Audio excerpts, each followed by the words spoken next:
All right, y'all. So now we have come to, in my opinion, the best part of this whole series of videos here, and that is my new pickups from NARBC 2024. They moved venues this year, which when I found out several months ago they moved venues, I was like, are you kidding me? We got used to this place, and now you're going to move us. But in all honesty, it worked out for the best. It was a bigger venue, many more vendors, and for the most part, people weren't on top of each other. Of course, I'm not a super duper people person, so I always get the VIP pass, which gets me in the Friday before that weekend happens, and then gets me in both Saturday and Sunday 2 hours before the general public. So I got to go in early, talked with some really awesome vendors, got some really cool shit, and I'm excited to show it to you.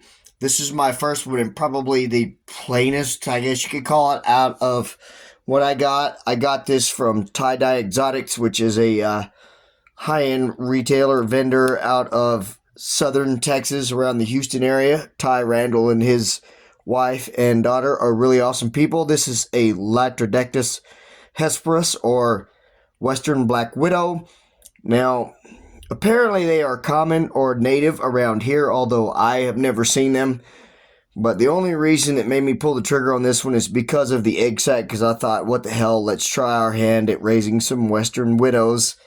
So I'll try to show you the female, and what I'm going to try to do, the female is right in here. What I'm going to try to do is get her out into her new home, and then take the egg sac and leave it in this cup with the cloth top on it, because those babies, once they hatch, are very tiny and they move around quite easily through tiny spaces. I'm not exactly sure how I'm going to get her out and leave the sac intact here.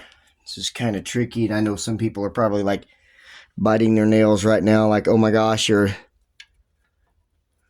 doing that with a black widow out in the open like that? You're crazy. Whatever. There she goes.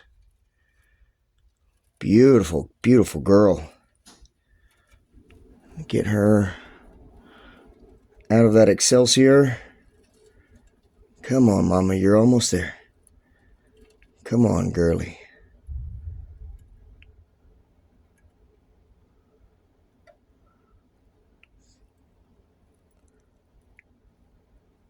She just does not want to go.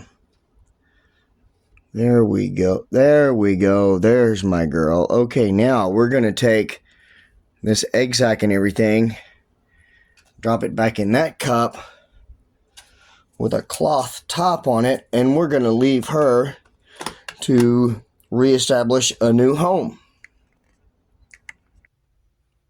All right, y'all. So this next pickup I got from Chad and his crew at Bug Cage Company out of, I believe it's Tucson, Arizona. They have lots of really cool bugs. They've got tarantulas. They've got true spiders. They've got scorpions. They've got centipedes. They've got beetles. They've got feeders. They've got stuff like that. And today we have a centipede. This is the Scolopendra polymorpha, which means many colors, commonly known as the tiger centipede and many other names. I really thought the blue morph color was like really cool, so I decided to go ahead and pull the trigger on this one. It wasn't very expensive. I kind of like centipedes, although out of all the creatures I keep, they're definitely the ones that give me the heebie-jeebies the most.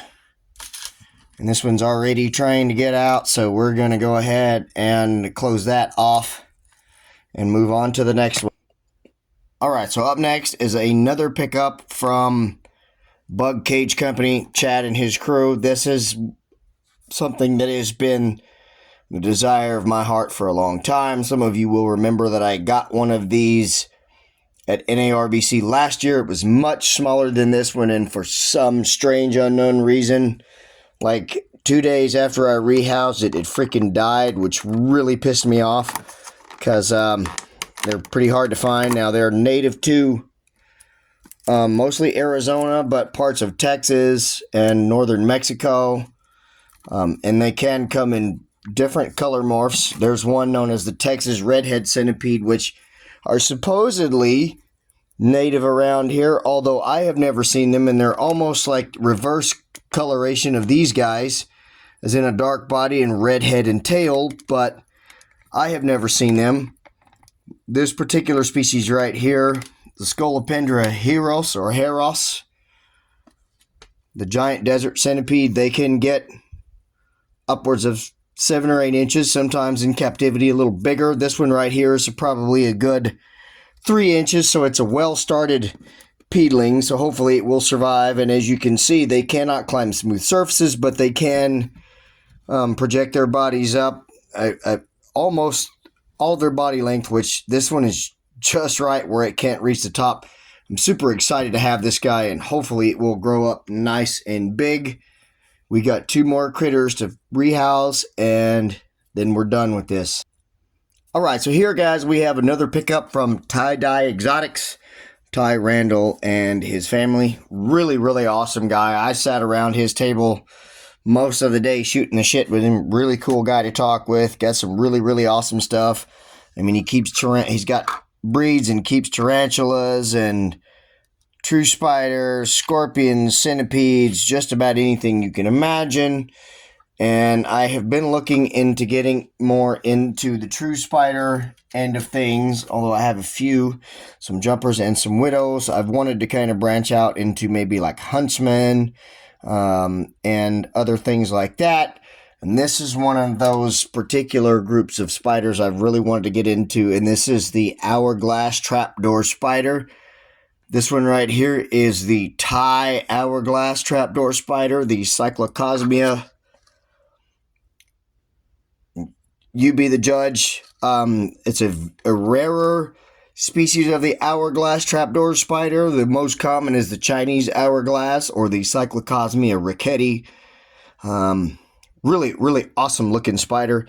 I need to rearrange my camera to rehouse this thing, so just be patient with me, guys. Alright, y'all, so here we go. We got a different vantage point. You'll see this enclosure is set up. There's a good 6 inches of substrate in this thing because they need deep substrate because they are burrowers and trapdoor makers. From what I have seen out of people who have had them, they're not super skittish or defensive or bolty, so hopefully this will go somewhat easily. I'm really, really fascinated to see the home that this thing makes, and then to watch it hunt once it does make that trapdoor. And I've been kicking around the idea of getting these for a while, but of course, once again, that one catalyst that always triggers me to go get something, Tom Moran, convinced me that I should get a trapdoor spider, so there we go. I have got one more bug to rehouse, and in my opinion, it's a favorite of me, myself, and I. So don't go nowhere. Alright, y'all, I saved my favorite for last. This spider I have been lusting after for a while. They're very hard to find. And I finally found one from my boy Nick at Buddha Bugs. This is the Latrodectus bishopi, or the Red Widow. They are a native to Florida, and in my opinion, are the most beautiful black widow. Most definitely in the nation, but also probably right up there, close second in the world. Hold on, guys. Let me get my tongs. And I have been looking for one for a while. I actually got this one as a pre-order and went to pick it up. And when I got there, Nick was actually still setting up. And I walked up to him and I told him, I said, please tell me that you have a juvenile female Latrodectus bishopi. And he said, man, I already sold her. And I did like the darn thing. And he said, yeah, it was a pre-order. And I said, I know, that was me. And he was like, you know, his face. And he stuck his hand out, shook his hand with me. And he was still unloading stuff. So I walked with him while he went to his car and unloaded stuff. And he handed this beautiful girl over to me. Like I said, easily the most beautiful widow in the world, but definitely in the States. The one I was most excited to get a hold of, and from what I understand, although I don't know this to be fact, is they're one of the most venomous in the States. But of course, we're never going to do anything to try to find that out. Black widows are usually shy, elusive creatures that don't readily bite or defend themselves unless they have to.